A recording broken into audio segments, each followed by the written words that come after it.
Rogai por nós, Santa Mãe de Deus. Somos dignos das promessas de Cristo. Os que estão aqui podem se sentar. E você que está em casa, tome a Sagrada Escritura nas mãos. Essa semana de Revolução Jesus, Deus já tem falado grandemente com as nossas almas. E de uma pregação a outra é necessário progredir.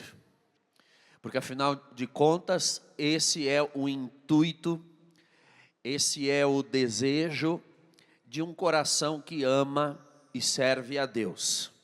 Progredir de glória em glória, como diz a Escritura. Nós vamos ler, com a ajuda do Espírito Santo, um trecho de Gálatas, capítulo 5. Gálatas, capítulo 5. Quando o Senhor veio ao mundo para nos salvar, Ele veio para operar essa salvação,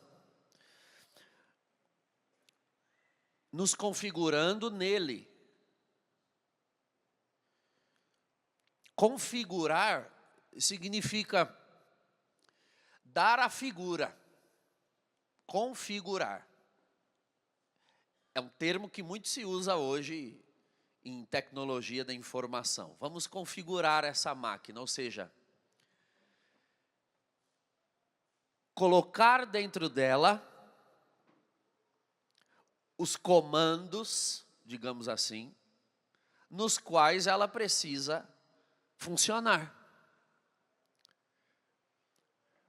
Quando você diz que esta máquina está configurada com determinado sistema operacional, quer dizer o seguinte: ela vai funcionar desta forma. Esse é o andamento da máquina. Ela vai abrir, vai aparecer isso, haverá tais e tais opções. Isso é a configuração. Ela adquire a figura que foi desenhada pelo autor da máquina e do sistema operacional.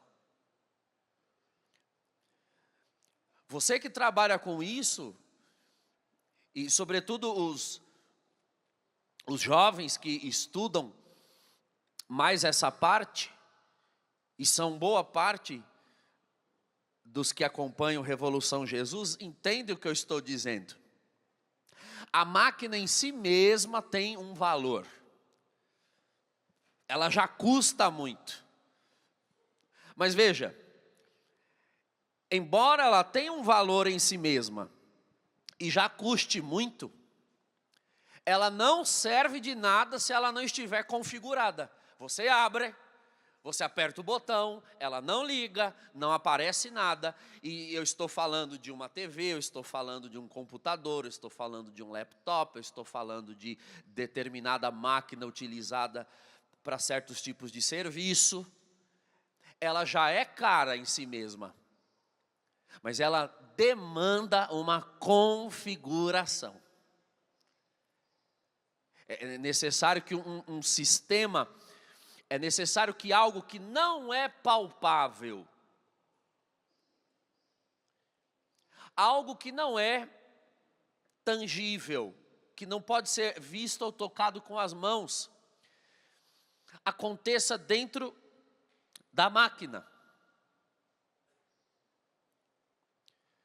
Por isso, irmãos, quando os computadores foram inventados, e quando eles começaram a se tornar acessíveis às pessoas, isso lá ainda nos anos 90, emprestou-se uma palavra que já se usava no latim, que já se usava inclusive na teologia católica.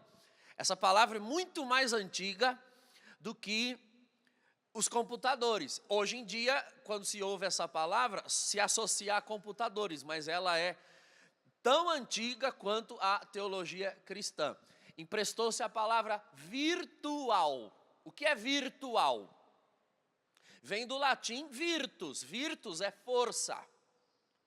Então, a configuração da máquina é uma configuração virtual, ou seja, há uma força dentro dela que a faz funcionar. Mas por que a palavra virtual? Porque, repare, não é nada de material da máquina que faz a matéria da máquina funcionar. O programa, a programação, o programa, você não pega, você não toca. Ele é como uma força que passa por dentro da máquina. É uma força. Não é palpável, não é tangível, mas está lá dentro. E sem essa força, não aparece nada na tela, não se acessa nenhum link, não se abre nenhum aplicativo. Por quê? Porque todo o sistema que opera na máquina, o sistema operacional, ele é virtual, é uma força. Ora, a internet que agora mesmo talvez passe por dentro dos nossos celulares, ela é virtual. Onde está? Cadê? Você passa a mão em volta do aparelho e você não sente absolutamente nada, não é assim? Você põe na orelha e não entra nada pelo seu cérebro, lhe eletrocutando. Simplesmente a internet é virtual, é uma força. Parece até sobrenatural, não é? Se você pegasse isso aqui e colocasse na mão, sei lá, de um homem do século XIX ou da Idade Média, e aparecesse a foto de alguém, ou o vídeo, pessoas se mexendo dentro de uma tela, bom, no mínimo ele ia tacar no chão e jogar água benta, pensando que era demônio. Porque como é possível aparecer esse tipo de coisa? Como é possível caber uma pessoa dentro de um objeto que é infinitamente inferior em dimensões, em tamanho, em proporção, à própria pessoa? Pois é, porque há um sistema virtual, há uma força que não é palpável, que não é tangível, que opera nesta máquina e permite que ela faça. Eu estou fazendo aqui essa comparação, essa parábola, para explicar a você o que é ser configurado a Jesus Cristo. Configurado a Jesus Cristo. Foi o homem quem criou os dispositivos, foi o ser humano que criou o computador, os laptops, as smart TVs, os celulares. Foi o homem. De onde ele tirou esta noção de que uma coisa material, ela pode ser configurada virtualmente? Os homens que criaram talvez não saibam disso. Muito provavelmente não saibam disso. Alguns deles talvez sejam ateus. Mas essa noção vem do fato de que nós fomos criados para esse tipo de código. Deus nos criou e põe vida em nós virtualmente. A vida é uma virtude divina. O fôlego, o hálito de vida é uma virtude divina. Então, você e eu, que somos uma matéria, em termos de comparação, você e eu que somos o dispositivo, palpável, tangível, visível, somos movidos por algo que está dentro de nós, mas que não pode ser visto nem se nós formos abertos numa mesa de cirurgia. O médico não vê. O que ele vê são órgãos funcionando, tá? Mas que princípio virtual faz isso aqui viver? Abre-se o tórax, o abdômen, o crânio e se vê matéria. Mas não se vê a vida, porque a vida é virtual. A alma não pode ser vista e ninguém contesta a existência dela. porque ela não é visível, mas ela é real, ela é virtual. Todas as grandes coisas importantes que movem a natureza são virtuais e invisíveis. A vida em nós é virtual, a nossa alma é virtual, é uma força virtual. A eletricidade é virtual. Ninguém vê a eletricidade, nós vemos os sintomas dela. Lâmpadas que acendem, objetos que ligam, microfones dos quais se amplifica o som. Mas a eletricidade mesmo ninguém vê. Se percebe, se sente, mas não se vê. Porque é virtual. É uma força que está operando, isso é virtual, mediante uma força, através de uma força. Pois bem, quando o pecado entrou no mundo, a virtude da vida não foi cancelada, mas algo em nós foi desfigurado. Desfigurado. Então, voltando à parábola, o dispositivo, a máquina que é configurada para funcionar de tal forma, ela pode sofrer defeitos na sua configuração. De repente, alguém pode inserir ali dentro uma virtude nociva, algo nocivo de virtual ali, que faz com que a coisa não funcione como deveria. Você aperta para que abra tal coisa e abre outra.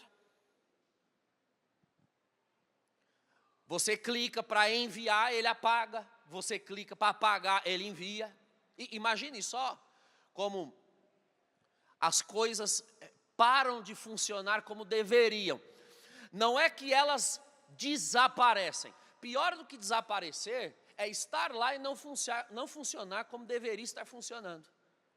O pecado é o vírus que foi inoculado no nosso sistema operacional. O pecado é o vírus. O pecado é aquilo que em nós não aniquilou totalmente aquilo que Deus colocou em nós, mas ele desconfigurou.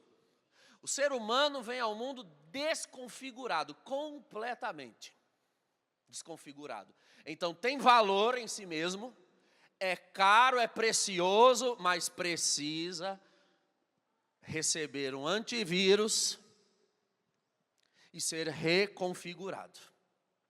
O antivírus do ser humano é o mérito do sangue de Jesus Cristo. A pessoa ela precisa ser batizada, a pessoa precisa ser salva. E isso a máquina não faz sozinha. Eu nunca vi uma máquina com defeito simplesmente pular, se tremer e voltar a funcionar por si só. É necessário uma intervenção externa.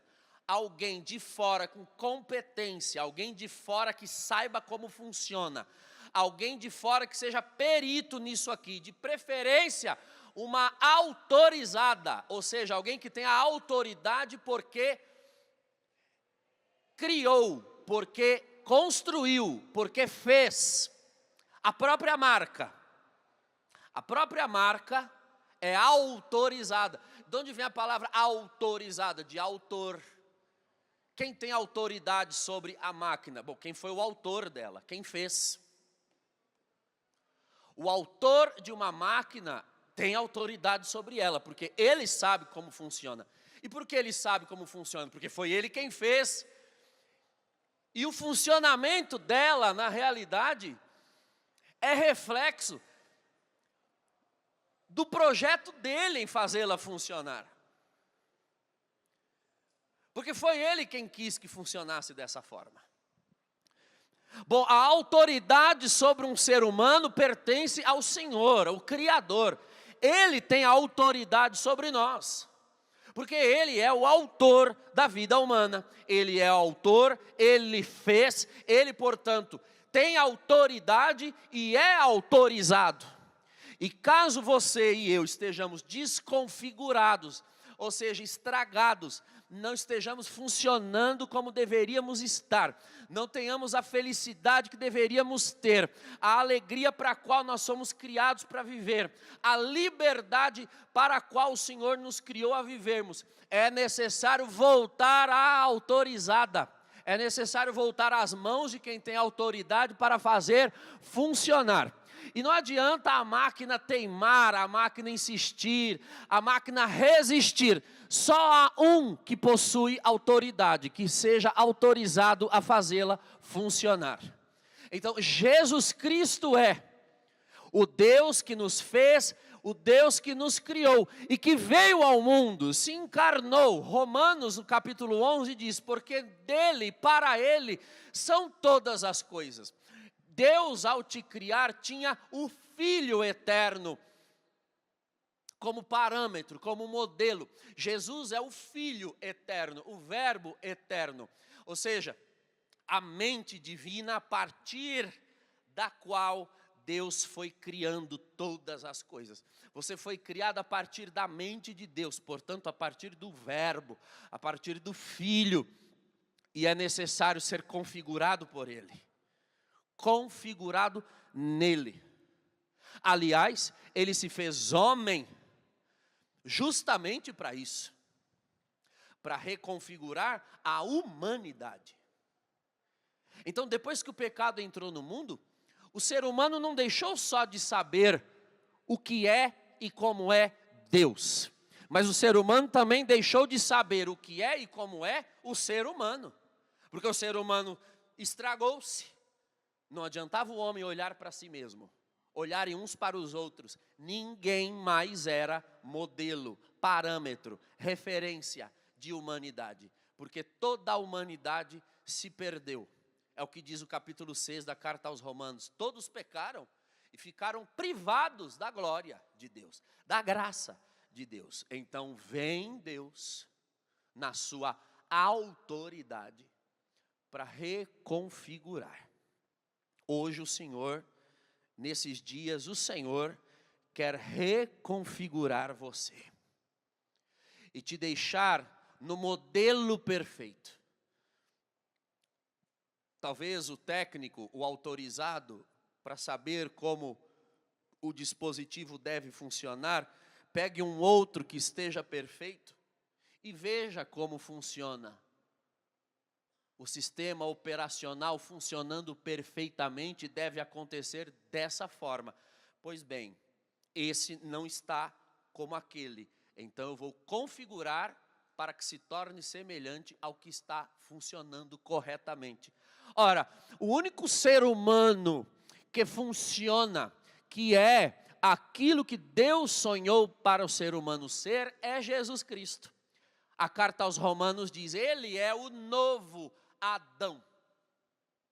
Adão foi o homem que Deus criou perfeito e que funcionava perfeitamente.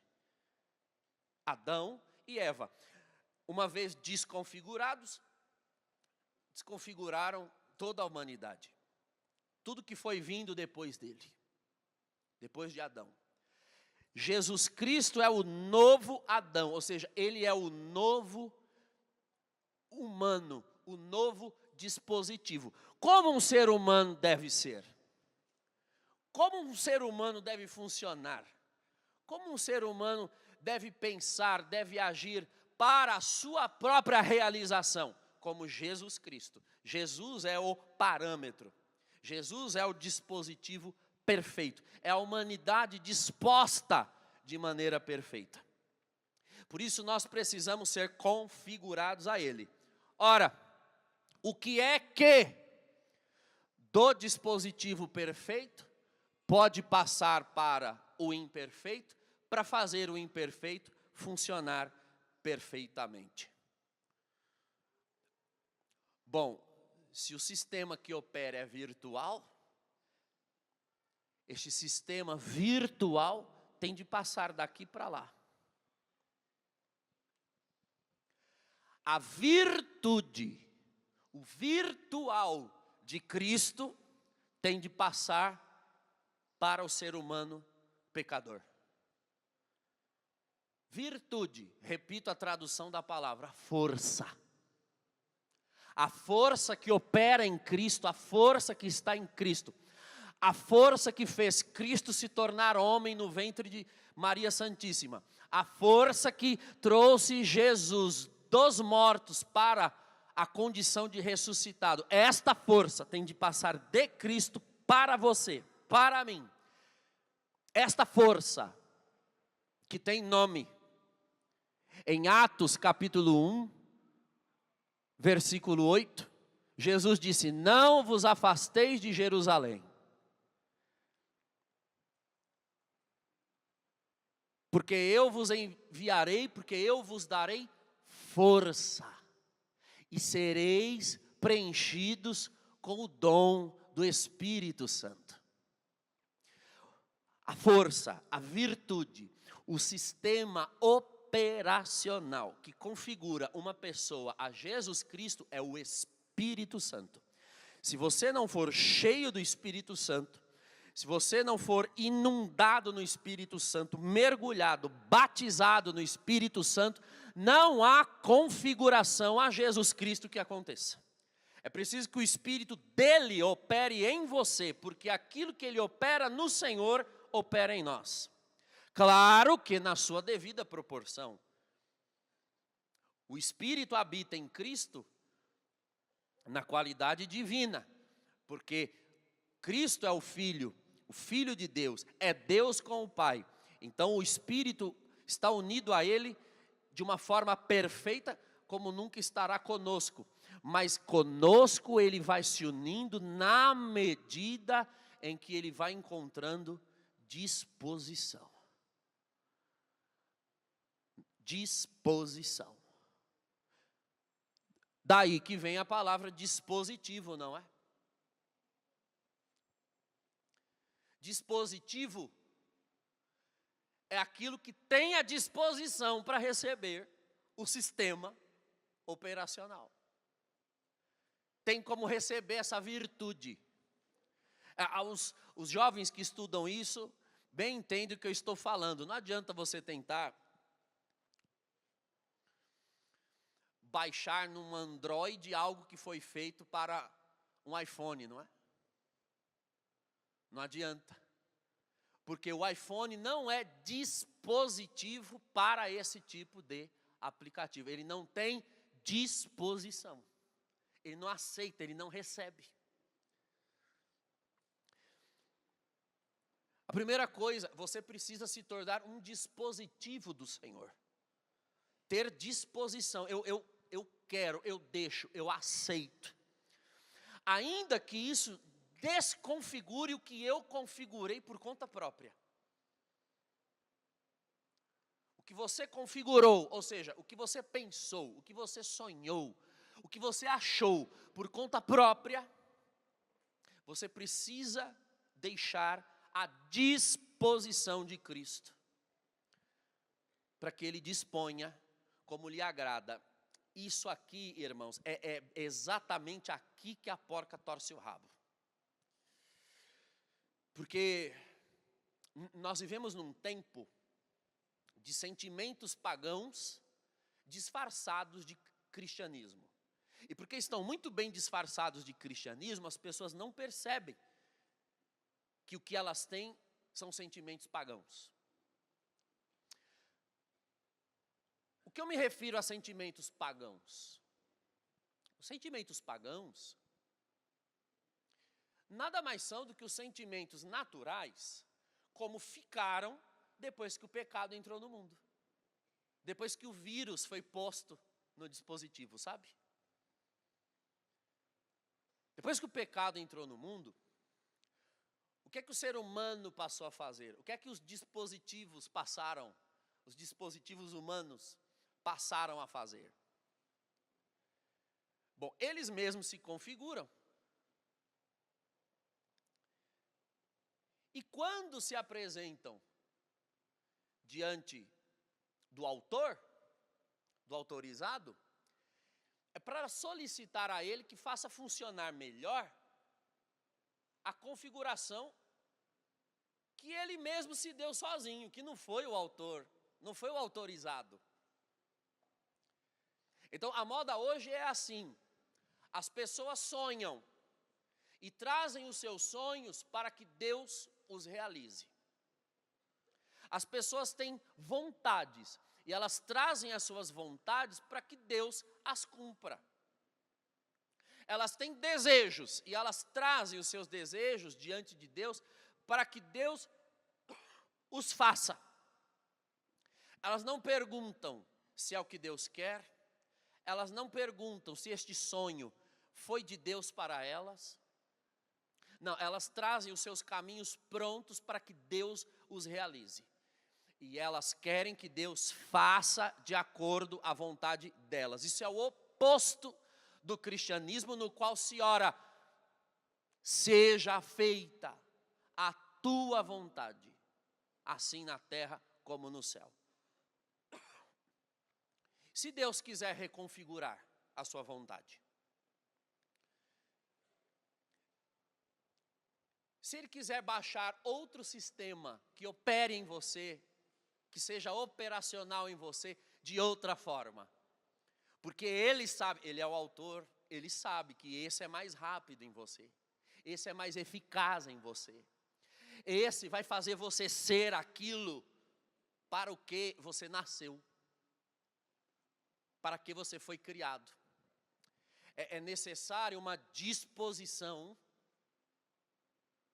é necessário que você seja muito disposto, um dispositivo disposto, para ser bem redundante, para deixar o autor, que tem autoridade, atuar em nós como deve ser. Mas não é essa a moda, irmãos? A pessoa, ela traz pronta a vontade dela. Pronta. Ela nem questiona a vontade dela, ela traz pronta. E teima em cima de Deus, como que querendo convencer a Deus de que a vontade dela é a melhor para que Ele a realize. Então, meu Deus, eu estou encalhado, eu preciso casar, eu preciso de alguém, eu vou na Canção Nova, eu olho para o lado, eu olho para trás, eu olho para frente, eu olho para a fila e faço novena de Santa Terezinha, São José, Nossa Senhora do Desencalhado. Eu faço de tudo, jejum, novena, trezena, deixo de comer, desmaio, caio no chão, babo, espumo, tudo em nome de convencer a Deus de fazer a minha vontade.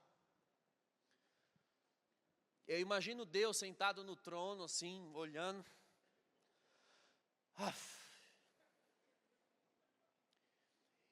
E eu imagino o diabo no inferno olhando, dizendo, olha, nem eu tinha pensado nessa.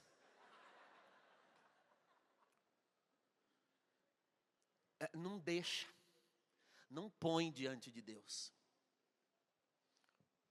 Seja feita a tua vontade, e soltar na mão dele, sabe? Então, mas para se tornar dispositivo assim, é necessário se reconfigurar no espírito. Bom, eu fiz essa pequena introdução antes de nós lermos o texto, e deu tempo de você abrir o texto, de Gálatas capítulo 5.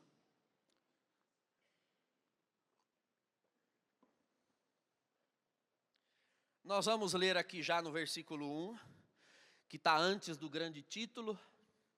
O versículo 1 diz assim, é para que sejamos homens livres que Cristo nos libertou. Ficai, portanto, firmes e não vos submetais outra vez ao jugo da escravidão. Foi para a liberdade que Cristo nos libertou. Vejam bem aqui. Há uma diferença entre ser livre e ser liberto. Existe o livre, que é livre porque exercita o livre arbítrio, e existe o livre que é livre porque exerce a liberdade. Qual é a diferença? Bom, o livre que exerce o livre arbítrio é qualquer ser humano. Livre arbítrio nada mais é do que a capacidade de fazer escolha, seja ela qual for, para o bem ou para o mal, você tem livre livre-arbítrio. Você escolhe o caminho que você quer seguir. Isso é livre-arbítrio. Então, livre-arbítrio é a condição prévia, anterior, primária, em que eu estou, da qual eu olho dois caminhos e decido qual eu vou seguir. Isso é livre-arbítrio. Agora, liberdade não é a condição prévia, anterior. Liberdade é a consequência que eu terei ou não, dependendo do caminho que eu seguir. Liberdade é o que se adquire depois.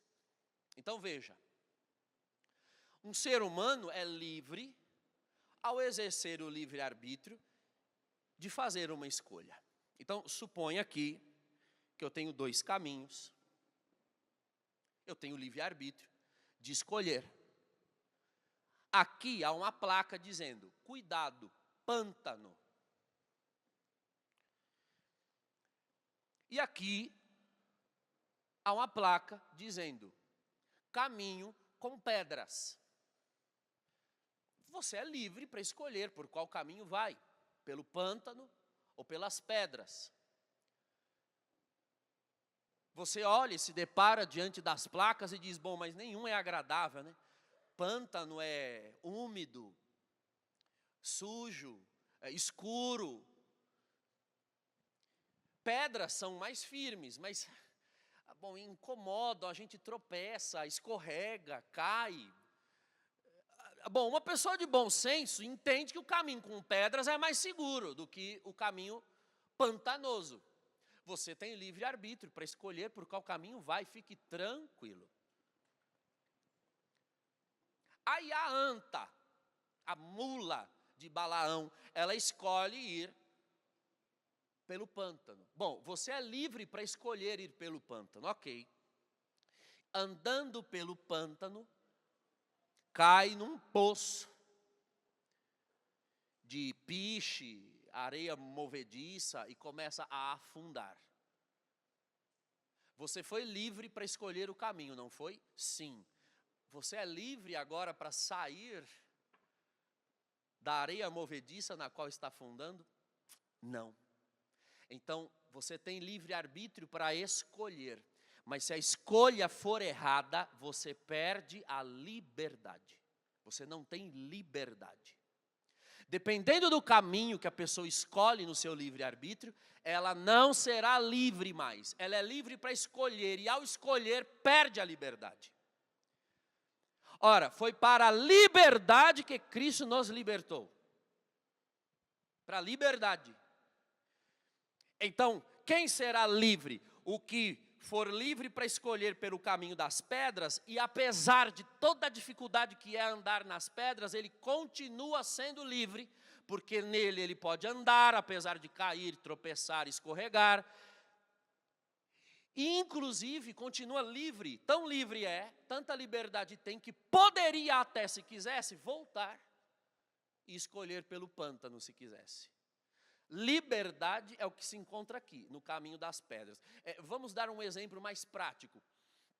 O livre-arbítrio, você tem para escolher se vai beber cachaça ou não. Se vai tomar cerveja ou não. Se vai acessar pornografia ou não. Você tem livre-arbítrio para isso. Agora, veja só. A pessoa que é livre para escolher a bebida, depois de escolher por ela e se tornar viciado nela, é livre para sair da bebida a hora que quiser? Não. Então ela é livre para escolher, mas não é livre para sair. Ou seja, ela perde a liberdade por causa da escolha. Eu sou livre para fazer o que eu quiser. A coisa mais irônica é ouvir um pinguço, um bêbado, dizendo que é livre. Livre, o bafo chegando na esquina. Eu sou livre para fazer o que quiser. De dentro da cadeia, de dentro da prisão do vício, de dentro da prisão da bebida, ele gritando que é livre. É mesmo a lavagem do porco se chamando de shampoo. É o tempo que nós vivemos, né, irmãos? As palavras foram esvaziadas do seu sentido verdadeiro. Eu sou livre. Bom, se você optar pela pornografia, você é livre para optar por ela. Mas uma vez optando por ela, ela te prenderá e te tornará de tal forma viciado que você já não a abandona a hora que quer. Você é livre para escolher, mas não é livre para sair. Que liberdade é essa? Foi para a liberdade que Cristo nos libertou. Gálatas 5, veja no versículo 13. Vós, irmãos, fostes chamados à liberdade. Não abuseis, porém, da liberdade como pretexto para prazeres carnais. Ou seja, você foi liberto, você só é liberto quando você faz escolhas, e ao fazer a escolha, você permanece livre para fazer outra. Isso é uma pessoa liberta. Então quem é livre? O que bebe ou o que escolheu não beber? O que acessa a pornografia, a prostituição, certos aplicativos, certas páginas, certos canais, que vão enchendo a tua mente de pensamentos, de opções, das quais depois você não tem mais escolha para sair, de tal forma te enredaram, te viciaram, que você já não consegue mais viver sem. Livres, irmãos, livres são os que optam por Jesus Cristo. Porque você opta por Jesus Cristo, Ele te salva, Ele te redime, Ele te santifica. E nós somos tão livres que até para deixar Jesus Cristo, se quiséssemos, nós teríamos liberdade. Nós não deixamos porque Ele nos escravizou. Nós não o deixamos porque continuamos optando por Ele. Hoje e amanhã e depois e depois e depois. Ao contrário dos que começam com Cristo e depois abandonam. E vão procurar qualquer outra coisa para satisfazer as suas vidas. Quando elas tentam voltar para Cristo, elas não conseguem. Engraçado, não é? Aquele que está em Cristo pode até sair de Cristo a hora que quer. Mas aquele que está no mundo tenta ir para Cristo e não consegue ir a hora que quer, porque precisa ser tirado de lá por Ele. Não dá para chamar o mundo de liberdade. Não dá para chamar isso de liberdade. Não dá para chamar isso de ser livre, de ser liberto. Você é livre enquanto todas as escolhas são opção. No momento em que uma deixou de ser opção, porque você já não tem mais uso do livre-arbítrio para escolher por ela, neste momento você é escravo. Nesse momento você é escravo. Quantos começam bem no Senhor? Quantos começam caminhando bem no Senhor, mas o voo destas pessoas na graça, o voo dessas pessoas no Evangelho é um voo de galinha, né? E cai lá embaixo, voo de galinha. A galinha é uma ave, mas ela não voa, né, para cima, porque a asa é pequena demais para o tamanho do corpo dela. Por isso ela não serve para voar, serve para a gente comer mesmo, que é gorda demais. Ela não suporta alçar o voo. Tem muito cristão que começa bem, depois descobre que estava fazendo um voo de galinha, quando foi criado para alçar voo de águia, alça voo de galinha. O próprio São Paulo diz aqui na carta aos Gálatas, no capítulo 5 que nós estamos lendo, versículo 7, um pouco antes: corrieis bem. Quem, pois, vos cortou os passos para não obedecerdes à verdade? Os Gálatas enfrentaram esse problema. Isso está no capítulo 1 já. Eles começaram bem, eles começaram no espírito, mas eles foram se carnalizando pouco a pouco. Irmãos, muitos podem ter começado bem e descobrir que precisam voltar. no começo. Muitos. O tipo mais perigoso de católico é o que deposita a qualidade do seu catolicismo, a qualidade do seu cristianismo no tempo que tem de igreja. Esse é o mais perigoso. Porque como ele já está há muito tempo dentro da igreja, ele acha que ele virou agora uma garrafa de vinho. Quanto mais o tempo passa, melhor ele fica. Não. Não, o risco de você apodrecer é muito grande. A soberba, a arrogância do tempo pode fazer isso. E a pessoa não percebe que ela pode ter começado muito bem e não enxerga que ontem ela era mais fervorosa do que hoje. Que ontem ela era mais virtuosa do que hoje. Que ontem ela tinha mais disposição e hoje ela tem menos. Onde foi que a pessoa começou a se perder? Porque foi fazendo todas as escolhas erradas. Foi usando a liberdade como pretexto para os seus prazeres, para o seu conforto, para o seu bel prazer. E foi perdendo a capacidade de dizer não a si mesmo. Foi perdendo a capacidade de se abnegar e de afirmar Jesus Cristo. E de deixar o Espírito Santo ir reconfigurando. Quando nós temos uma comunhão perfeita, profunda com o Espírito de Deus, a graça, o Espírito de Deus vai nos configurando a Jesus de tal maneira que Ele vai pouco a pouco, pela nossa perseverança, pela nossa insistência nele, pela nossa insistência nos meios pelos quais a graça cresce em nós, nós vamos nos parecendo mais com Cristo e menos conosco mesmo, ao ponto de nós irmos nos vendo ao longo do tempo e nós mesmos nos espantarmos. Esse é o bom cristianismo, esse é o bom servo de Deus, é a boa serva de Deus, é aquele que insiste tanto no Senhor, tanto nos meios da graça. O que são meios da graça? Sacramentos, missa, confissão, adoração ao Santíssimo, rosário, devoção, penitência. Diz não para si mesmo o tempo todo, porque quer dizer sim a Jesus toda hora. Então a minha carne pede descanso, mas eu resolvo me levantar cedo. A minha carne pede alimento, mas eu resolvo jejuar. A minha carne diz não, hoje você fica na cama, mas o meu espírito diz não, hoje você vai para a igreja. A minha carne diz não, eu não quero ver a cara de fulano. O Senhor diz não, você vai lá e vai perdoar, porque a grande foi a mágoa que te fizeram, mas maior sou eu na tua vida. Você vai, encara, enfrenta, perdoa, vai para cima o tempo todo, porque diz não para si, dando sims ao Senhor. Quando você insiste nisso,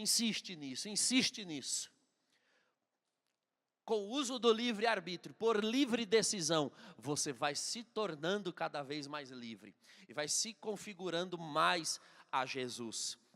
Aqui no versículo 22 de Gálatas 5, estão os frutos do Espírito. Quando uma pessoa ela está cheia do Espírito mesmo, esses resultados começam a brotar. É assim, irmãos, quando uma máquina, quando um dispositivo está configurado corretamente, as coisas simplesmente acontecem. Quando o dispositivo está configurado corretamente, os aplicativos simplesmente funcionam. Você aperta, ele abre. Você clica, ele vai. Ele está configurado corretamente. Então, essa lista que Paulo dá do fruto do Espírito é um bom termômetro para sabermos em que nível está a nossa configuração. Versículo 22, ao contrário, o fruto do Espírito é caridade. Esse é o primeiro fruto, caridade. Porque São Paulo escolhe a palavra no grego agapé e no latim caritas, ao invés da palavra amor, que seria filia, e no latim seria traduzida por amores, é porque ele opta por caridade. Caridade, irmãos, é um amor mais perfeito. A palavra caridade está para a palavra caro. Assim como fidelidade está para fiel, santidade está para santo, caridade está para caro. É um amor caro, é um amor que custa. Amor perfeito é o que custa. O que sai fácil não é muito amor. Jesus disse no Evangelho de Mateus, no capítulo 5, amem a quem? Amem os vossos inimigos. Ame quem é difícil amar. Aí é amor. Porque se vocês amam quem já os ama, que diferença há? Os pagãos amam aqueles que os amam. Aí é fácil, não é? Agora, amar quem você quer socar, aí é amor. Ah, mas aí é muito amor mesmo. Porque é um amor que me custa dar. É caro. Caridade. É assim que você é? Você ama quem te ama. Quem não me ama, eu quero que se lasque. Bom, está precisando de uma boa configuração. Caridade. Alegria. O fruto do Espírito é caridade. Alegria. Alegria, irmãos.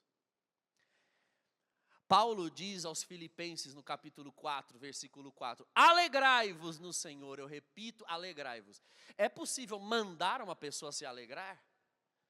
Bom, não é se você achar que a alegria é um sentimento, né? Porque você não manda uma pessoa sentir alguma coisa. Se você achar que é sentimento, não dá. Porque sentimentos não brotam por força de ordem, sentimentos brotam por força de estímulo. Se eu disser a você, me ame agora, desgrama. Você não me ama porque eu mandei você amar. Só por ter mandado é capaz que você já me odeie.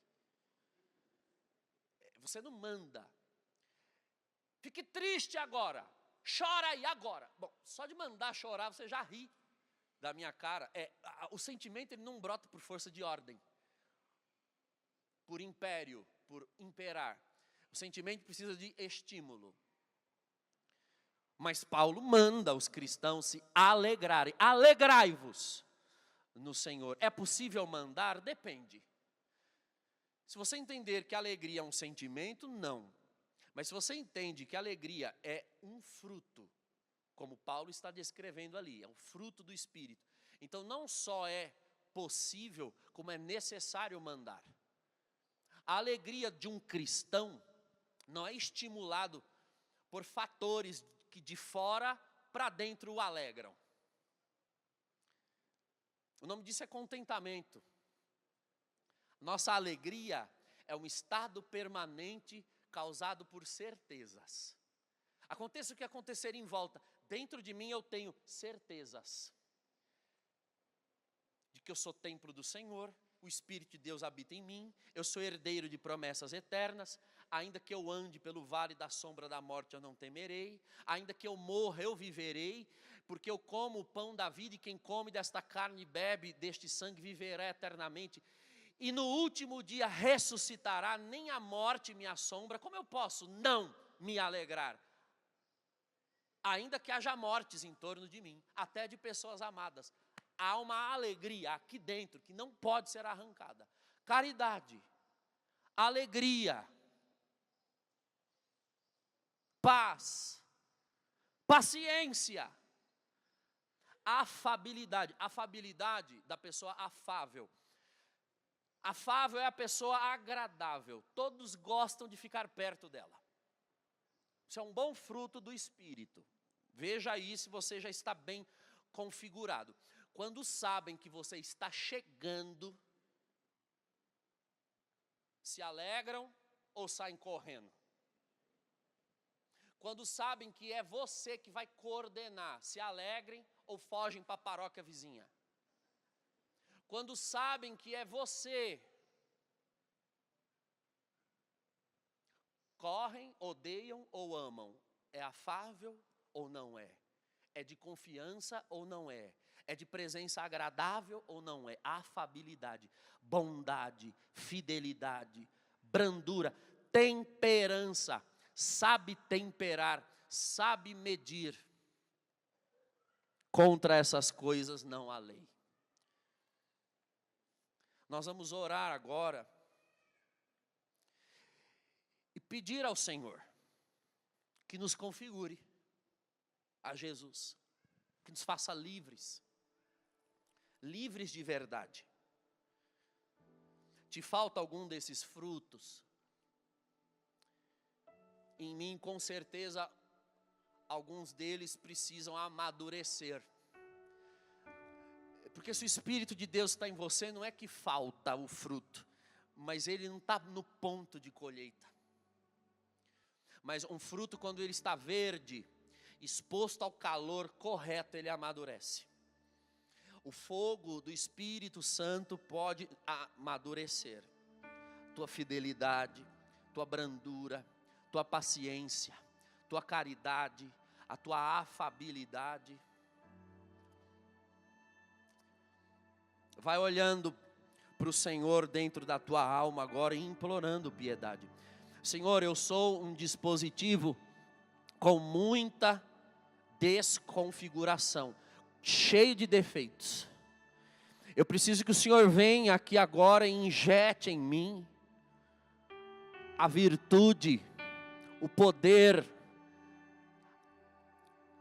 o virtual do céu, para vir me reconfigurar, que eu pareça mais com Jesus, que eu pareça mais com o que o Evangelho diz, que eu me pareça mais com a imagem do homem novo, que eu me pareça mais com a imagem do novo Adão. Eu preciso de Ti, Senhor. Vai ficando de pé e dizendo: eu preciso de Ti, Senhor. Eu dependo de Ti, Senhor. Conecta-me a Ti, Senhor.